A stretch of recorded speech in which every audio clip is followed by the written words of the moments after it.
What's up mga kabay?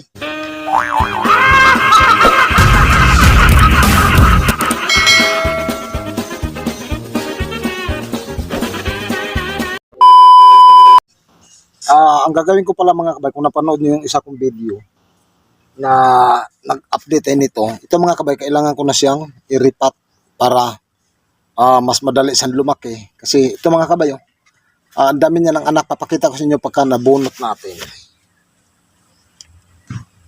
Ayan Yan, may mga ugat na siya. Ayan may mga tumutubo na sa mga kabay. Ito, tsaka ito, Prince of Orange siya mga kabay. Yan, pwede na natin siyang i-repat. Balik ko lang dito. Pero may gagawin tayo mga kabay. Yung mga dahon ditong tuyo, kailangan ko siyang tagtarin ng pino. Yan, pakita ko sa inyo. Kasi ito yung mga ginagawa ko kasi mga kabay. Kapag nag-ano tayo ng mga halaman.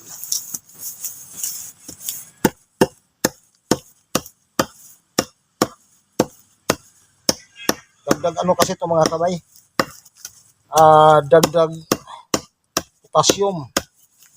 Mga ganitong mga klaseng mga damo. Hindi lahat ng damo mga kabay na may mga damo na nakakasira din sa halaman natin.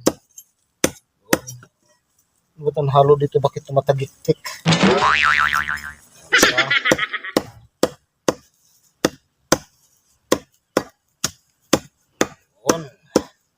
Ito yung mga ginagawa ko mga kabay pagka natin ng mga halaman.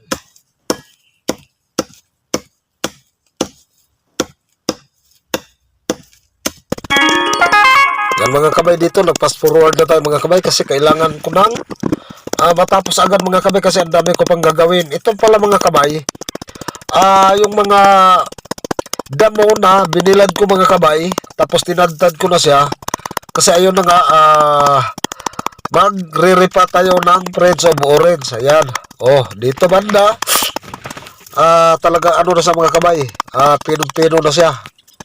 Yan, kailangan natin gawin ito mga kabay kasi para gumanda ang halaman natin. Dito mga kabay, malapit natin matapos mga kabay. Ito kasi mga kabay, matagal ko na itong ginagawa para sa mga pagre-repat natin ang halaman para maganda. 2 hours later. Mga kabay, may natira pa pala dito. Kailangan ko itong tapusin. Sayang naman mga kabay, para dagdag sa gagawin natin pag-mix para sa Prince of Orange kasi kailangan natin siyang i-repat. Dito, okay na. Ayusin na natin mga kabay. Ganito lang yung mga natin, idea. Yan, okay na yan. Siyempre, mamaya, mag-mix na tayo mga kabay. Ipunin ko lang siya. Tatanggalin ko lang yung mga alambre kasi may nahalo kasi mga kabay na kanina. Kaya lumalagatak yung natin dito. Kumuha ko ulit ng tanga ng kahoy na malapit na mabulok. Kinuha ko yung kanya mga balat para dagdag din mga kabay. Baka pataba sa halaman natin ito. Tadtarin ko lang yung pinakapuno kasi nakita ko to kanina mga kabay, tapos naalala ko. Yan. Yung mga bulok na parte mga kabay, ayan, inaano natin, tinataktak natin, hinahalo natin doon sa natin, tinadtad na mga damo. Yan, okay. Ganito lang talaga yung natin, mga gagawin. Kapag may mga halaman tayo, mga Friends of Orange o ano pang klaseng mga philodendron, kailangan talaga natin mga kabay gumawa ng magandang mix. Yan, okay na. Ito. Talagang na siya, ihalo-halo ko lang.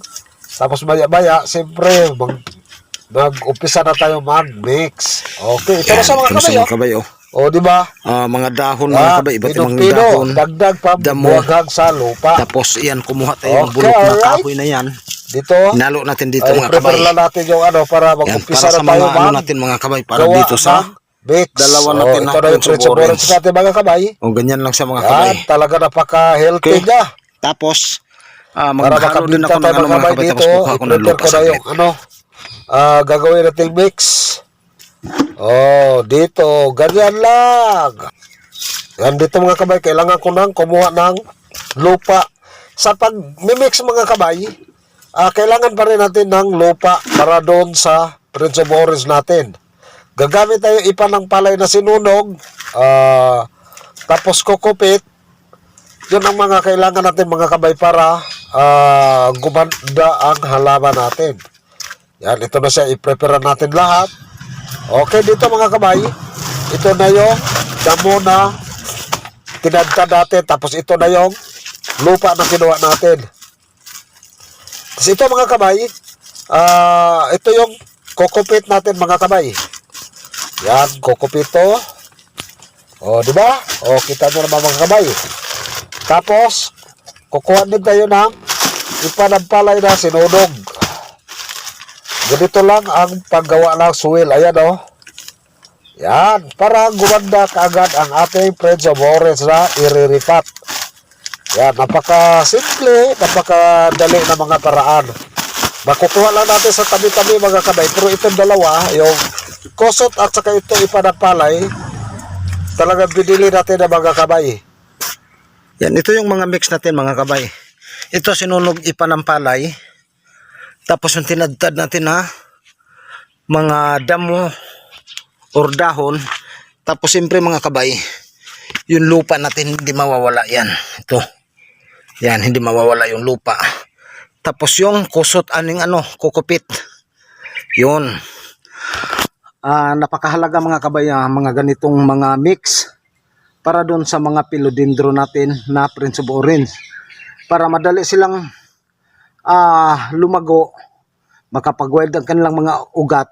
Kaya gumagawa tayo ng mga kombinasyon. Sana share niyo yung mga video natin para mas marami pang makakita, maraming alam, lalong-lalo na yung mahilig sa halaman. Okay? I-mix lang natin lahat mga kabay. Ito siya. Mix lang natin. Yun. Sit up ko lang yung natin dito. Okay, ito na sa mga kabay. Unahin na natin yung ito. Yan. Mix na natin sa dito. Oh. Di ba? Sobrang ganda niya na. Simple yung lupa. Yan. Ganun lang siya. Tapos ito pa. Ito ang ganda nitong resulta nito mamaya mga kabay. Kombinasyon natin. Tapos yung tawag nito, kukupit. Yan na siya. Sobrang nito mga kabay, mabuhaghag. Tsaka masustansya yung natin, suwil nga ginamit. Yun. Gabis mga kabay. Yan, kahit anong halaman mga kabay. O magtanim kayo ng mga gulay, pagka ito yung gagamitin nyo, sobrang taba. Yan. Kumbaga sa pagluluto, nandito na lahat ng sangkap. Yan. Okay. Ganun na sa kasimple mga kabay. Paano natin papagandahin yung mga halaman natin? Yan na. O, diba? O, kita nyo naman yung mga halaman natin. Yun. Mas kabila, yan pa. Yan. Dahil sa mga gawa nating mix. Ito siya. Ganda, pakita ko sa inyo. Ganda ng resulta ng mix natin mga kabayo. Yan. Nandito na. 4 na klase. Lupa, kukupit, tinadtad na mga damo, at saka ipanampalay na sinunog. Ito na siya. Yan. Kuha na tayo ng maliit lang yung pagtamna natin. Yan, kuha lang tayo dito. Ito siya. Hindi naman mga kabay kasi ilang piraso lang yung natin eh. Yan. 1, 2, 3, 4. Dito na. Ito lang mga kabay, maliliit lang yung gagamitin natin muna. Kasi dito natin sa paanuhin. Yan. Sabi ko lang yung iba. Ganyan lang sa mga kabay. Napakadali. Okay, mag-start na tayo. Ito. Yan. Kunin ko na to. Ganyan lang sa mga kabay. Kuha tayo dito. Yun.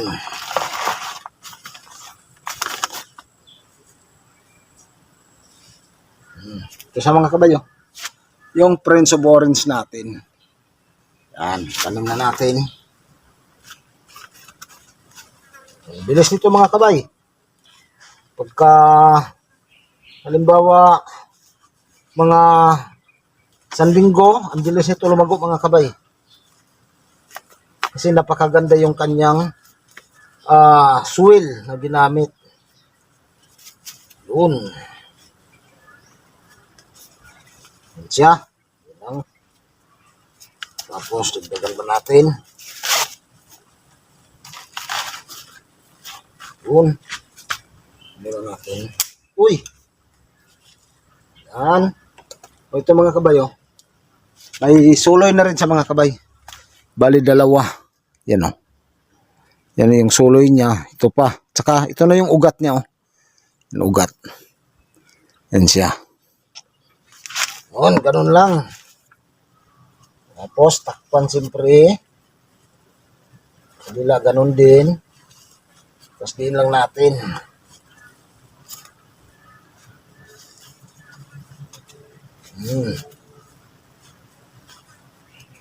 Okay. Tawa.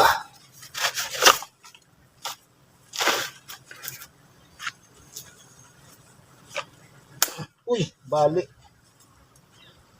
Okay. Oh, mas maraming ugat to. Yan. Siya.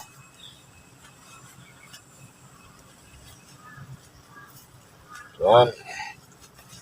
Pagka mga ganito mga kabay, pagka may alam ko, pagka lalong-lalo na nasa probinsya, sobrang daming mga ano diyan, mga damo. Yan, pwede kayo yung gumawa ng ganun mga kabay at saka diyan hindi niyo na kailangan bilhin kasi hindi katulad dito sa Manila na talagang bibilhin mo. Yun itong isan daming ugat. Nabaon lang natin. Yun. Okay.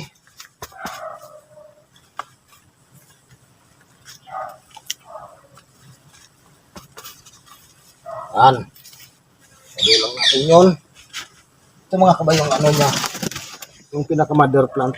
Kailangan ko lang magbawas dito ng lupa para makuha natin siya. Yun. Sana masama yung ugat. Yung ugat ba? Yun. Chilyo. Yun. Ito. Yan. Kuha na natin. Bali. Dalawang piraso.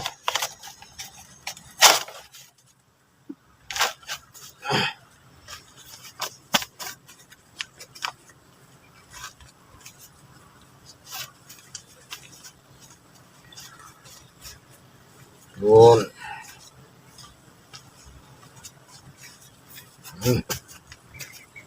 Saka.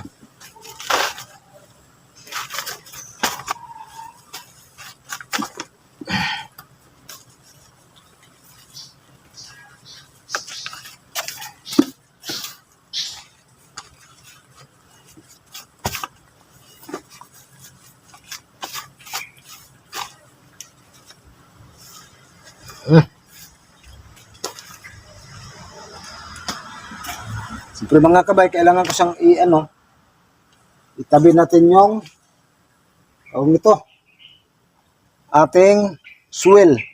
Kasi may paggagamitan pa tayo dito mga kabay. Nalagay ko lang sa dito. Ang swell natin. Yun.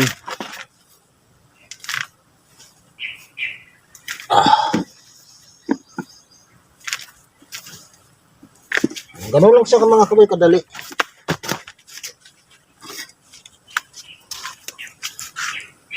Five minutes later. Linis na rin natin.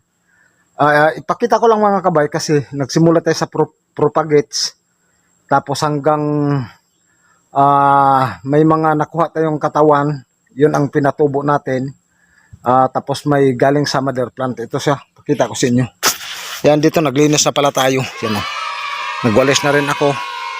Yan yung mga halaman natin dito na paunti-unti. Ito sa mga kabay, ito na yung ano, tayo ng 6 na ripat. Ayan, 6 na piraso. Yan siya. Yan, 6 na piraso. Ito yung natira natin na suwil. Sobrang ganda nito mga kabay. Sobrang buhaghag niya. Hindi mag-i-stack yung tubig pagka ganyan mga kabay. Tapos ito na sila.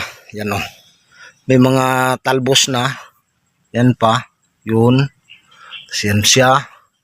Ito. Ito pala yung mga kabay. Pinaka mother plant natin. Ayan kung nakikita nyo. Diyan ako nag-cut. Tapos mahaba kasi siya. Tapos yung mga stem niya mga kabay. Yung pinakakatawan. Parang ganito mga kabay. Ayan Yan. Ito yung pinutol-putol natin. Ito mga bago ko rin to Yan siya. Yan ang pinutol-putol natin mga kabay. Nakakuha tayo ng 4 na piraso. Tapos galing sa mother plant, galing dito, nakakuha din tayo ng 2. Ayan. 2. Tapos ito, pangatlo to mga kabay. Yan. Patubo na rin siya. Ganon lang yung mga idea natin, mga propagation. Tapos nag-ICU tayo hanggang makuha na natin, ma-perfect na natin yung tamang mga seedlings. Ganyan na siya. Tapos ito yung pinakatalbos niya. Yan, buhay na rin. Ayan lagyan ko na lang to ng kukupol. Yan. Ito yung mother plant natin. Ito yung talbos. Ito na yung mga babies niya ngayon, yung mga nakuha natin na galing dito. Yan, gano'n lang ang pagparami ng mga philodendron na Prince of Orange. Yan, lahat ng mga kabay, lahat ng mga klaseng halaman na hindi naman nagbulaklak, hindi naman nagbubuto, mga propagates ang kailangan natin gawin. Sana nagustuhan nyo yung video natin. Sana i-like, i-share nyo para mas marami pang makakita. Yan, ito. Siyempre, kailangan natin siyang diligan para hindi siya ma-dehydrate mga kabay. Yan na siya. Okay. Okay na yan. Ang mga natin, may pambinta na tayo.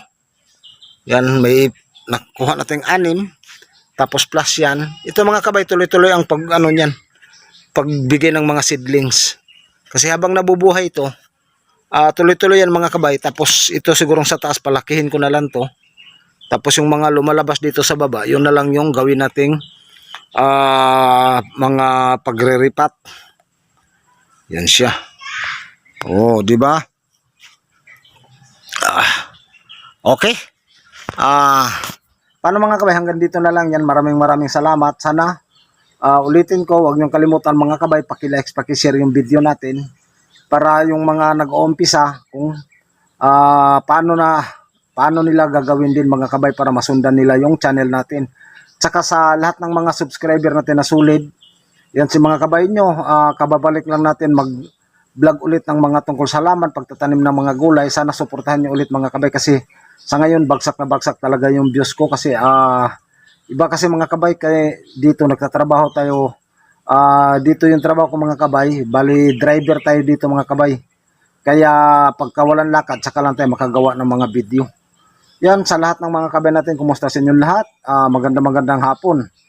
Okay, paano yung mga kabay, huwag niyong kalimutan na paki-like, paki-share at saka paki-pindot na rin yung notification bell para pag may mga bago tayong upload na video parati kayo naka-update, at saka pa-subscribe na rin mga kabay. Sige, maraming salamat. Bye-bye.